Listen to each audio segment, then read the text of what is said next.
Jelang pemilu legislatif pada 2019, KPUD Palembang saat ini masih dalam tahap penghitungan daftar caleg tetap yang akan diumumkan pada 20 September 2018. Hal ini dijelaskan oleh Ketua KPUD Palembang, Firamon Syakti. Sementara untuk penghitungan daftar caleg sementara atau DCS, telah terdata sekitar 500 orang calon legislatif yang tersebar di 6 dapil di Palembang, siap bersaing dalam perebutan 50 kursi DPRD Palembang. Namun jumlah tersebut masih dapat berubah sesuai dengan hasil verifikasi yang akan dilakukan KPUD Palembang jelang pengumuman DCT mendatang. Itu ada 6 dapil lebih kurang 500 calon ya, Pak? ya.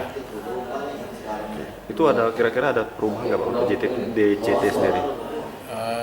Nanti kita lihatlah setelah pleno di DCT.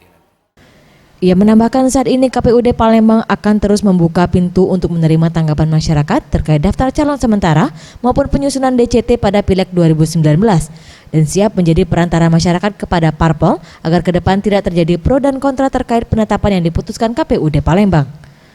Tim Liputan Sriwijaya TV.